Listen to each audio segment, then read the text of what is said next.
ভয় লাগে, জানো না? বিদেশি বুঝি, ওটা যন্ত্র। যন্ত্র? কিসের যন্ত্র? আরে আমাদের যন্ত্ররাজ বিভূতি 25 বছর ধরে যেটা বানিয়েছিল সেটাই তো শেষ হয়েছে। আজ তার একটু উৎসব। যন্ত্রের কাজটা কি? যন্ত্রের কাজ হলো মুক্তধারার ঝর্ণাকে বাবা, ওটাকে তো অসুরের মাথার মতো দেখাচ্ছে। মাংসের চোয়াল ঝোলা। তোমাদের উত্তরকূটে শিবরের কাছে এমন হাঁ করে দাঁড়িয়ে দিন রাতিরে দেখতে দেখতে তোমাদের প্রাণ পুরুষদের শুকিয়ে কাঠ হয়ে যাবে। প্রাণ পুরুষ বলে কি? প্রাণ পুরুষ? আরে আমাদের প্রাণ পুরুষ মজবুত আছে ভাবনা করে না। তা হতে পারে, কিন্তু ওটা এ মন্ত্র সূর্যর তারার সামনে মিলে রাখবার জিনিস নয়। ঢাকা দিতেই পারলেই ভালো হতো। দেখতে পাচ্ছ না যেন দিন রাত সমস্ত আকাশকে রাগিয়ে দিয়েছে। আজকে ভৈরবের মন্দির যাচ্ছ না? যাবো যাবো বলিয়েই তো বেরিয়েছিল।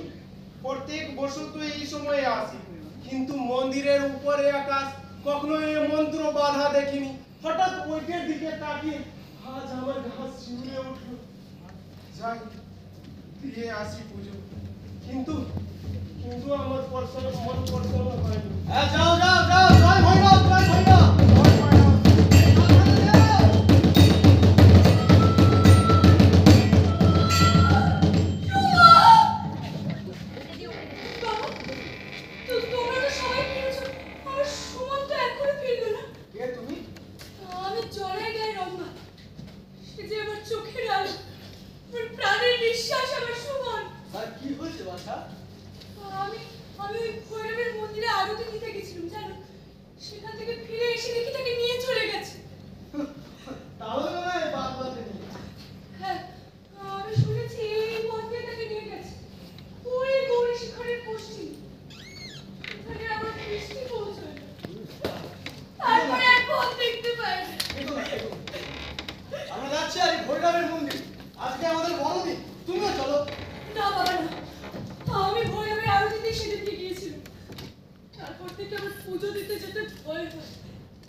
দেখো, এই উত্তরকূটে যখন আমরা মজুর কাটছিলাম না, তখন এই শিবতরের প্রত্যেক ঘর থেকে 18 বছর উপরের বয়সের ছেলেকে এখানে আনিয়েছি। তাদের অনেকেই বাড়ি ফেরেনি। তাদের মায়ের অভিশাপের উপর আমার যন্ত্র আজ জয়ী হয়েছে। দৈব শক্তির সঙ্গে তার লড়াই মানুষের অভিশাপকে সে গ্রাহ্য করে। যুবরাজ বলেছেন কীর্তি গড়ে তোলবার যে গৌরব সেটা লাভ হয়েছে, কিন্তু এখন কীর্তি ভাঙবার যে আরো বড় গৌরব সেটা লাভ করতে হবে। কীর্তি যখন গড়া শেষ হয়নি তখন সে গৌরব আমার ছিল। এখন এই উত্তরকূটের সকলে এই বাঘ ভাঙবার অধিকার এখন আর আমার নেই। যুবরাজ বলেছেন ভাঙবার অধিকার তিনি নিজেই গ্রহণ করবেন। স্বয়ং উত্তরকূটের যুবরাজ এই কথা বলেন? আচ্ছা আচ্ছা, উনি কি আমাদের নন? উনি কি শিবতরে? উনি বলেন উত্তরকূটে কেবল যন্ত্রের রাজত্ব নয়, সেখানে দেবতাও রয়েছে, আর এই কথা প্রমাণ করা চাই। যন্ত্রের জোরে দেবতার পথ আমি নিজে নেব, একথা প্রমাণ করার ভার আমার উপর। আমার যুবরাজকে গিয়ে বলো, আমার এই 5 যন্ত্রের মুখে একটু আলগা করা যায়, ওর পথ আমি খোলা রাখিনি। ভাঙনের যিনি দেবতা তিনি সবসময় বড় পথ দিয়ে চলাচল করেন না, তার জন্য থাকে কিছু ছিদ্র পথ, যেটা কারো চোখে পড়ে না। ছিদ্র? ছিদ্রের তুমি কি জানো? আমি কি জানি? যার জানবার দরকার তিনি ঠিকই জেনে নেবেন। আমি চলি। শোনো, শোনো, ফিরে চলছি।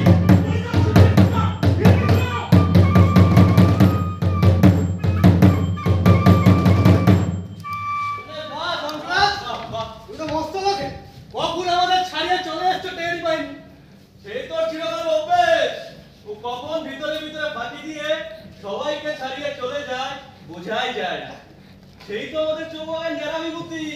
আমাদের একসঙ্গে কলিগুর কানমালা খেলে আর কখন ভেতরে ভেতরে এত বড় কাণ্ডটা করে বসলো। ওরে গবরু, ছুরিটা নিয়ে হাঁ করে দাঁড়িয়ে রইলি কেন? বিভূতিকে এর আগে কখনো চোখে দেখিস না? মালাগুলো বের কর, পড়িয়ে দে। আরে দে দে দে পড়িয়ে। থাক থাক, আর না। আর যেমন তুমি হঠাৎ মস্ত হয়ে উঠেছো, তেমন তোমার গলাটা যদি উটের মতো লম্বা হয়ে উঠতো আর উত্তর কুটের সব মানুষ মিলে তোমার গলায় মালারে বোঝা চাপিয়ে দিত, তাহলে ঠিক মানাতো। ভাই, হরিশদা কিন্তু এসে এখনো পৌঁছলো না। আরে বেটা কুড়ার সর্দার, ওর পিঠের চামড়ায় হাতে চাটি না লাগালে সেটা কাজের কথা না, চাটি লাগাতে ওরা আমাদের চেয়ে মজবুত। মনে করেছিলাম বিশাই সামন্তের রথ নিয়ে বিভূতি দোদারে রথ যাত্রা করাবো, কিন্তু রাজা নাকি পায়ে হেঁটে মন্দির যাবেন। তা যা ভালোই করেছে। ওই সামন্তের রথের যা দশা, ও একেবারে দশর। আরে কথায় কথায় খালি 10খানা হয়ে গেল। দশরা আমাদের নাটা একটা কথা বলে বল। দশরা এই সাথে কি বলি? আরে আমার ছেলের বিয়ে ও রথখানা ভাড়া করেছি। মানে যত না চড়েছি টেনেছি তার থেকে বেশি। শুন শুন, এটা কাজ কর, বিভূতিকে কাঁধে তুলে নি। কি করো? আরে কি করা কি? আরে উত্তর কুটার কোলে তোমার জন্ম, আর আজকে তুমি তার ঘরে চেপেছো। আরে তোর তো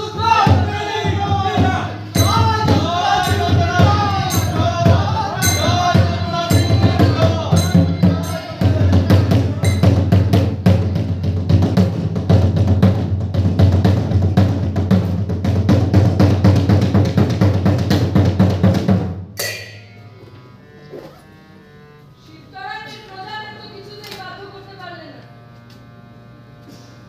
এতদিন পরে মুক্তধারার জলকে আয়ত্ত করে বিভূতি ওদের বশ মানাবার উপায় করে দিল। কিন্তু মন্ত্রী, তোমার তো তেমন উৎসাহ দেখছি নে। ঈর্ষা, ক্ষমা করবেন মহারাজ। খন্তাগুদের হাতে নিয়ে মাটি পাথরের সাথে পালোয়ানি করা আমাদের কাজ না। রাষ্ট্রনীতি আমাদের অস্ত্র, মানুষের মন নিয়ে আমাদের কারবার। যুবরাজকে শিবতলায় পাঠানোর মন্ত্রণাও আমি আপনাকে দিয়েছিলাম। তাতে যে বাধা হতে পারত তা কম নয়। তাতে ফল হলো কি? 2 বছরের খাজনা বাকি। এমন তো আরো দুর্ভিক্ষ তো বারে বারে সেখানে ঘটে, তা বলে রাজার প্রাপ্য তো বন্ধ হয় না। খাজনার চেয়ে আরো দুর্মূল্য জিনিস উদ্ধার হতে পারত মহারাজ, কিন্তু আপনি তখনই যুবরাজকে ফিরে আসতে বাধ্য করলেন। কেন ভুলে যাচ্ছেন মহারাজ? রাজকার্যে ছোটদের অবজ্ঞা করতে নেই। যখন অসহ্য হয়ে পড়ে তখন দুঃখের জোরে ছোটরাই বড়দের ছাপিয়ে বড় হয়ে ওঠে। যুবরাজকে শিবতরাইয়ে পাঠাবার ইচ্ছে আমার একেবারেই ছিল। কেন মহারাজ? যে প্রজারা তুমের লোক, তাদের কাছে গিয়ে গা ঘেঁষাঘেঁষি করলে ভয় পেয়ে যায়। পৃথিবী পাওয়া যায় আপন লোক, বরকে পাওয়া যায় ভয় জাগিয়ে রেখে। কিন্তু আপনি যুবরাজকে শিবতলায় পাঠানোর আসল কারণটাই ভুলেছেন মহারাজ। আমাদের ভয় হচ্ছিল যে তিনি হয়তো কোনো গোপন সূত্রে জানতে পেরে গেছেন যে তিনি এই রাজ্যের কেউ নন। তাকে আমরা কুড়িয়ে পেয়েছি মুক্তধারার নিচ থেকে, আর তাই তো তিনি তো জানি ইদানিং ও যে রাত্রে প্রায় ওই মুক্তধারার নিচে গিয়ে শুয়ে থাকতো। সেই খবর পেয়ে আমি গেলুম তার কাছে, তাকে জিজ্ঞাসা করলাম, কি হয়েছে অভিজি, এখানে কেন? শুনে সে বললেন এই মুক্তধারার জলের শব্দে সে তার মাতৃভূমি শুনতে পায়। আমিও গিয়েছিলাম। বলুন কি হয়েছে যুবরাজ? এই কদিন তোমাকে রাজপ্রাসাদে দেখিনি কেন? যুবরাজ বললে সে নাকি এই পৃথিবীতে এসেছে পথ কাটবার জন্য। ছেলের যে রাজ চক্রবর্তীর লক্ষণ আছে, এ বিশ্বাস আমার দিনে দিনে ভেঙে যাচ্ছে। কেন মহারাজ এই কথা যে গুরুর গুরু অবিরাম স্বামী বলেছে? ভুল করেছেন তিনি। ওকে নিয়ে কেবল আমার ক্ষতি হচ্ছে। সুতরাং এর পশম যাতে বিদেশের বাইরে বেরিয়ে না যায়, তাই জন্য পিতা মহোদয়ের আমল থেকে নন্দী সংকটের পথ আটক করা হলো, কিন্তু যুবরাজ সেই পথটাই ভেঙে দিল। আসলে ছেলে মানুষ কিনা যুবরাজ, কেবল শীততলাইয়ের তো নিজের লোকের বিরুদ্ধে বিদ্রোহ। এর মধ্যে নিশ্চয়ই ওই ধনঞ্জয় বৈরাগীটাও আছে। প্রজাদের খেপিয়ে বেড়ায়। এবার তার কণ্ঠে শুধু কণ্ঠটাকে চেপে ধরতে হবে। তাকে বন্দি করাই চাই।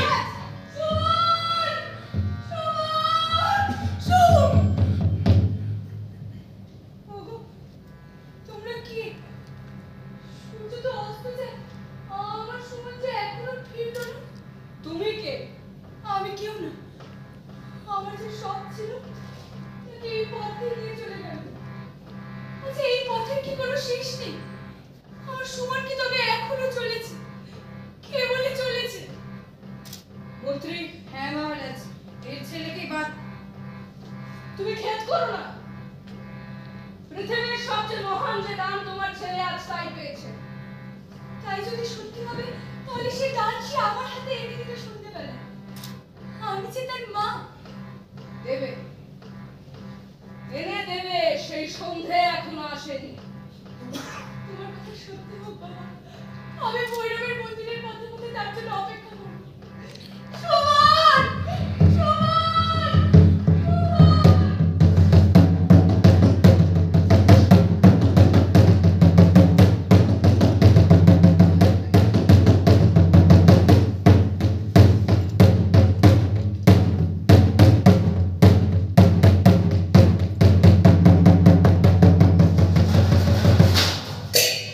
বুঝতে পারছি না যুবরাজ, রাজবাড়ি ছেড়ে কেন চলে যাচ্ছ? সব কথা তুমি বুঝতে পারবে না সঞ্জয়। আমার এই জীবন স্রোত রাজবাড়ি পাথর ডিঙিয়ে চলে যাবে, এ কথা কানে নিয়ে যে পৃথিবীতে এসেছি। অনেকদিন থেকেই তোমাকে উতলা দেখছি। আমাদের সঙ্গে তুমি যে বাঁধনে বাঁধা, সে বাঁধন তোমার মনের মধ্যে আলগা হয়ে আসছিল। তবে কি আজ তা ছিঁড়ল? দেখো সঞ্জয়, দেখো গৌরী শিখরের উপর সূর্যাস্তের মূর্তি, যেন কোনো নীল পাখি তার মেঘের ডানা মেলে দিয়ে এগিয়ে চলেছে ওই রাত্রির দিকে। আমার পথযাত্রার অস্ত সূর্য ছবি এঁকে দিয়ে গেল আকাশে। দেখতে পাচ্ছ না? দেখতে পাচ্ছ না যুবরাজ? যন্ত্রের চূড়াটা সূর্যাস্ত মেঘের বুক ফুঁড়ে দাঁড়িয়ে আছে, যেন কোনো উড়ন্ত পাখির বুকে বান বিচ্ছে।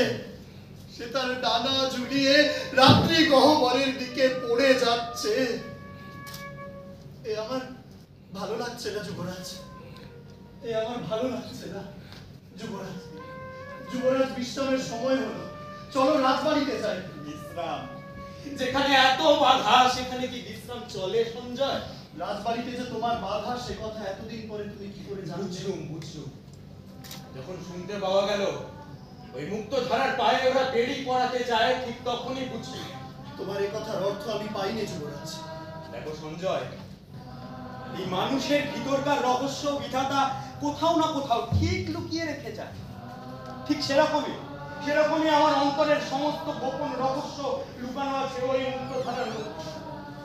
আর যখন বুঝতে পারলুম সেই মুক্তধারার বুকে ওরা বাঁধ বাঁধতে চায়, ঠিক তখনই বুঝলুম যে এই উত্তরকূটের রাজ সিংহাসনই আমার জীবন পথের বাঁধ, আর পথে নেমেছি সেই বাঁধকে ভাঙবো বলে। যুবরাজ, যুবরাজ, আমাকেও তোমার সঙ্গী করে নাও। না ভাই না, তুমি আমার পথের সঙ্গী কিছুতেই হতে পারো না। দেখো, তোমাকে নিজের পথ নিজেকে খুঁজে বের করতে হবে। তুমি যদি সারাটা জীবন আমার পিছু পিছু চলতে থাকো, আমি যে তোমাকে আড়াল করবো ভাই। যুবরাজ, যুবরাজ, তুমি এত কঠোর হয় না, আমাকে বাঁচছে যুবরাজ। তুমি আমার হৃদয় জানো, তোমাকে যতই আঘাত দিই তুমি আমাকে ঠিক বুঝবে। যুবরাজ, যুবরাজ, যুবরাজ যেতে দিলে না, মেরে ফিরিয়ে দিলে যুবরাজ। কি হয়েছে? মাথা ফেটে রক্ত পড়ছে কেন? আমি ওদের সাবধান করতে বেরিয়েছিলাম, বলেছিলাম কেউ না আমাকে, কেউ না আমাকে। কি হয়েছে বলো।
থেকে এসেছি।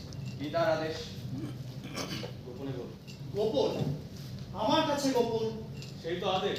যুবরাজ, একবার রাষ্ট্রপতির পদার্পণ করুন। আমিও সঙ্গে যাব। মহারাজ তা ইচ্ছে করেন না। তবে আমি এই পথেই অপেক্ষা করব। চলুন যুবরাজ, চলুন। যুবরাজ,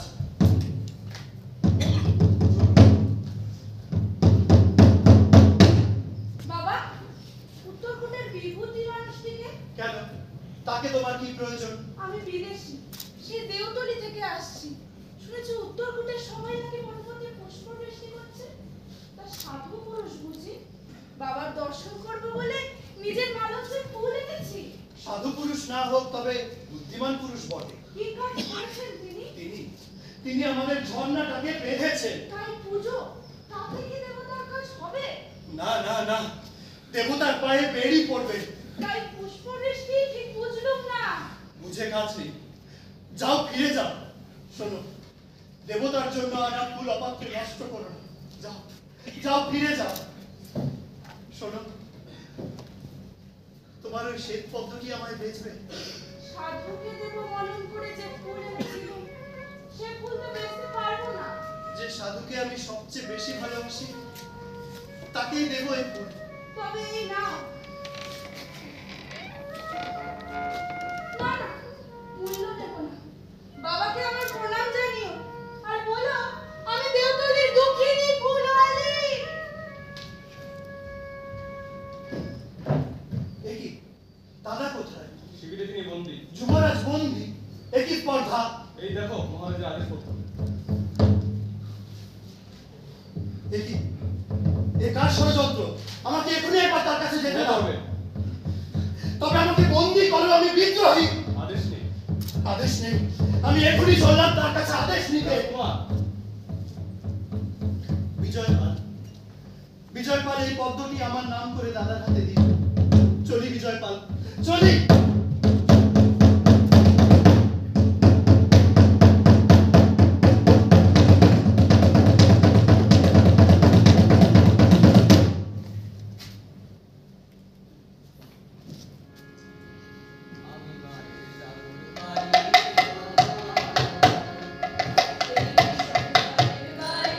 আমার ভয় ভাঙাই নাই, আমি বাড়ির সাথে বাড়িতে বলবো। এই ভীষণ ঝড়ের গায়ে আমার ভয় ভাঙাই নাই, আমি বাড়ির সাথে বাড়িতে বলবো। বাবুই বাড়ির ভরসা নিয়ে ছেঁড়া পালে বুক ফুলিয়ে গো। বাবুই বাড়ির ভরসা নিয়ে ছেঁড়া পালে বুক ফুলিয়ে গো।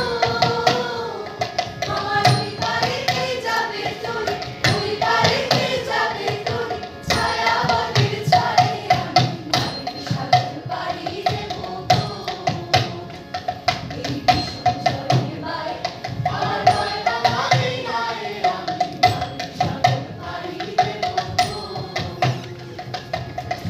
আমারে সেই দেখাবে যে আমারে চায়, আমারে সেই দেখাবে যে আমারে চায়। আমি আমার মনে ছাড়ব তোরে, আমার মনে ছাড়ব তোরে, এই শুধু মোর দায় গো, এই শুধু মোর দায়। দিন ফুরালে জানি জানি পৌঁছে ঘাটে দেব আমি গো।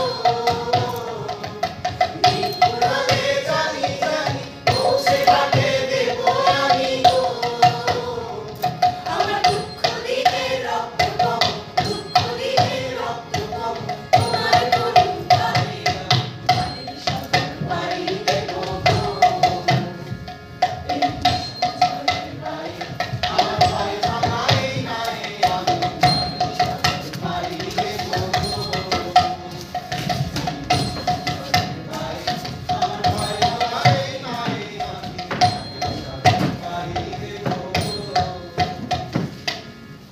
একেবারে মুখ চুনছে কেন রে? কি হয়েছে? রাত সারাকের মার যা সহ্য হয় না ঠাকুর। আমাদের যুবরাজকেও একেবারে মানে না, আর এটাই ধর অসহ্য লাগে। ওরে মারকে আজ জিততে পারলি নে, আজও লাগে। রাজা দেবীকে ধরে নিয়ে মার, বড় অপমান। তোদের মান মাকে নিজের কাছে রাখিস নে। এই ভিতরে যে ঠাকুরটি আছেন তার পায়ের কাছে গিয়ে রেখে আয়। সেখানে অত মান অপমান পৌঁছবে না। আর সহ্য